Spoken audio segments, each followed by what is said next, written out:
backwards, that you row a boat backwards. I mean, why rowing when it wasn't rowing? Is there something else? I suppose there are a couple of reasons. One is that I'd rowed before, admittedly in a crew of 8 people on a nice flat river, but it was enough to sort of give me the idea that this was something I could do. And the other reason is that, unsurprisingly maybe, it's a relatively unusual thing for people to want to do. So because I wanted to get attention in order to have this way of getting my environmental message out there, it seemed like a relatively uncrowded marketplace, I suppose, because I suppose now there have been so many people at the top of Everest or to the North Pole or the South Pole that, and I wasn't really an expert in any of those things, whereas it seemed like ocean rowing was something sort of accessible that you didn't have to be a demigod to be able to do, and I don't know, it just somehow checked all the boxes. Roz, you've got an incredible complexion. Who's your suntans sponsor? That's a great question. There's a fantastic British company called Green People who have been supporting me since I did the Atlantic, and they do organic skin products, including sun lotion and after sun. And yeah, it's either good genes or good green people. That's good. Yeah. So they sell that product in Australia? I don't know actually. I would really recommend it though, because I tried using non-organic sun cream, factor 50, and I fried. And I went back to my organic SPF 22, and I was fine. That's interesting. That was quite interesting. Yeah, I mean, it could be because I'd already burned, so I already had a base. But I don't know, it just seems to work better for me. And because I'm using it by the gallon, and I'm absorbing all of that into my skin and my body, I just want to, I would rather be absorbing organic stuff than tons of chemicals, yeah. The silly question, when you're rowing, do you ever sing row, row, row your boat? No. Did everybody hear that? Does she sing row, row, row your boat? Spending that much time on road, what were some of your eureka moments where you had the time to think, no TV, no distraction? What are some of the things that you realised about life? I suppose I have had a few little aha moments about just how to make my life easier. Just, I think one of the key ones was just take it one bit at a time, whether it's one day or one shift or just the next 100 oar strokes. Because there are times when motivation slumps, definitely, and it might only be very brief, and if I can just keep it going for another 10 strokes, sometimes that's long enough for me to get out of my slump and out the other side. And then, I mean, just every aspect of what I do, there are times when I really slump. I mean, I'm only human, and this last week in the run-up to my launch next Wednesday, there are some mornings when I wake up and I just want to pull the sheet over my head and go, oh, it's all too much. And I just have to make myself just, actually, I went to a talk in San Francisco, of course, by a very spiritual woman, and she introduced me to this fantastic little drill to do first thing in the morning when you're feeling a little bit overwhelmed by it all. And she called it your morning pee, because it's P-E-E. And she went, I am positive, I am energetic, I am enthusiastic. And it's just while you're waking up and you're still in that kind of malleable state, you know, just you coming out of sleep and getting your day going. And you do this a few times and you get the arms going and you do the positive, energetic, enthusiastic. And it's just a really good little sort of affirmation to get your day off to a good start. So we're all going to do it tomorrow? Yes. Okay. I think that's a good question. Great question. Thank you. Yeah. Roz, you're amazing at the way you draw lessons from life, from doing your rows.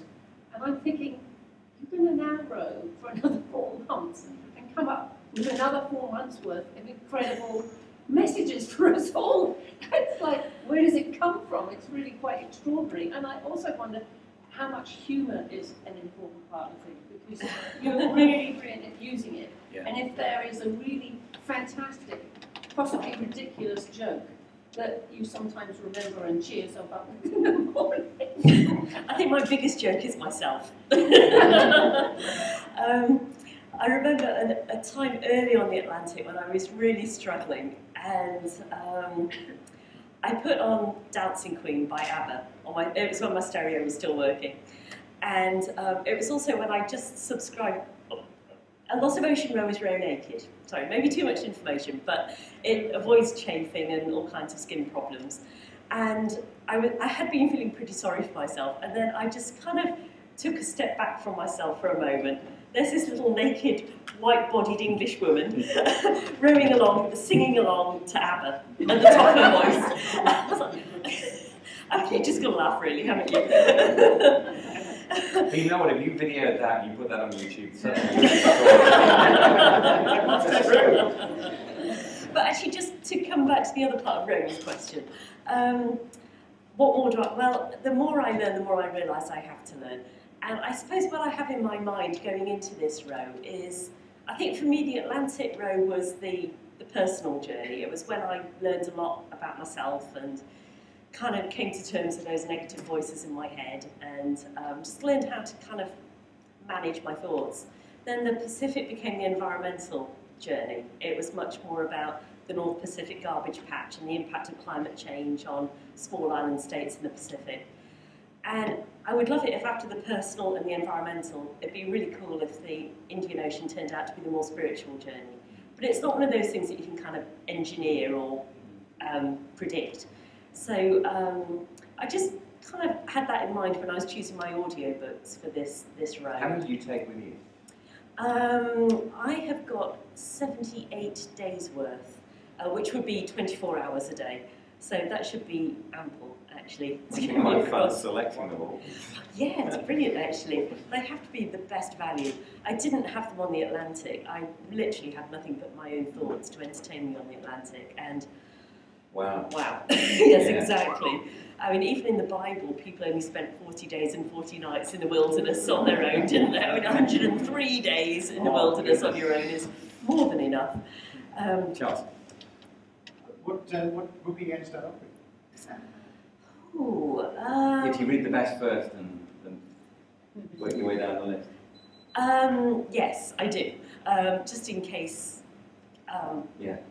Well, you never know what's going to happen. No, of course. I would be bummed if it came to a premature end and I hadn't got around to the best book yet. Yeah. Were you scary over?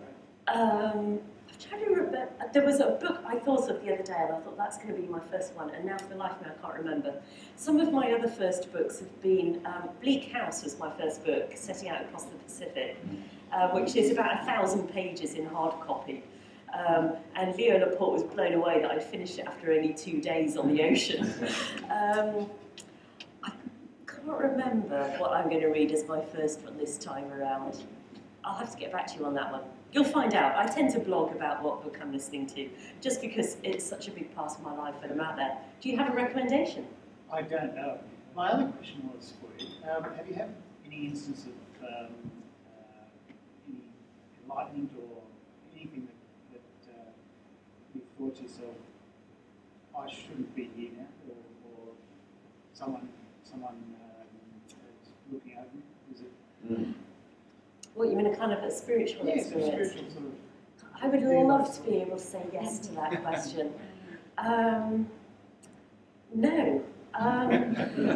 When I set out across the Atlantic, I was in a very spiritual phase of my life, having been brought up by 2 Methodist parents, Methodist preacher parents, no less.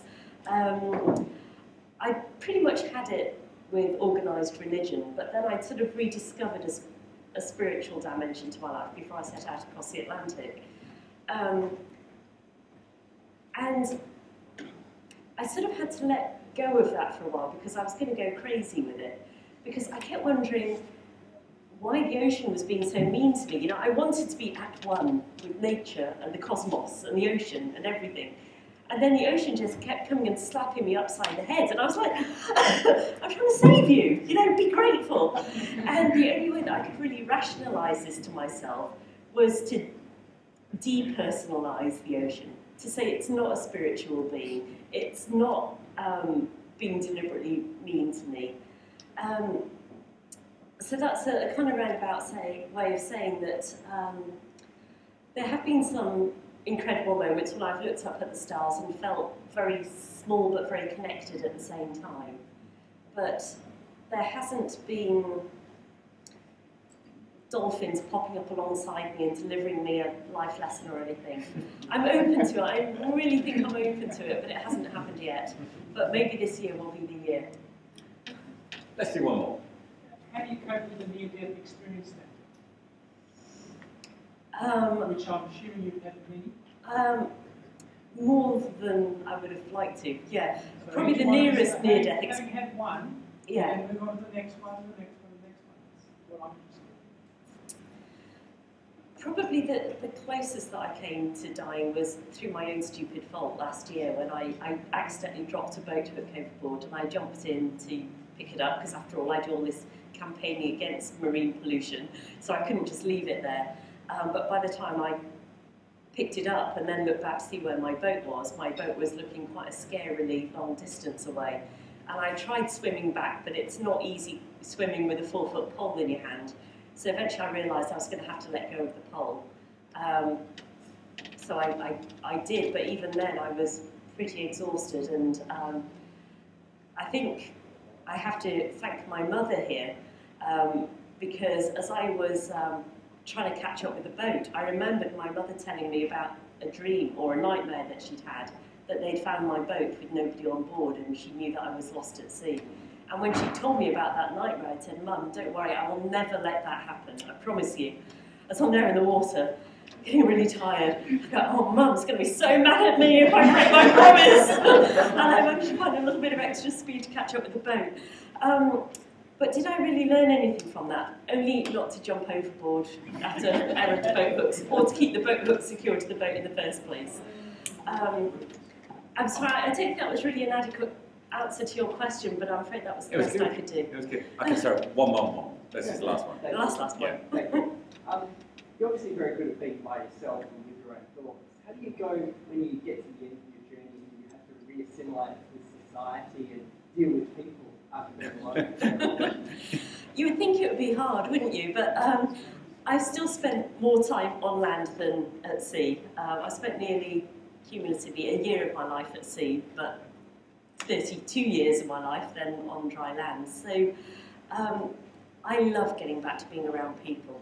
I think actually for me this is my definition of spirituality. You know, I've tried, and this is just a very personal thing. I feel that connection when I'm around other people and I can look somebody in the eyes and feel that sort of connection to them. That's where I get my spiritual kicks from.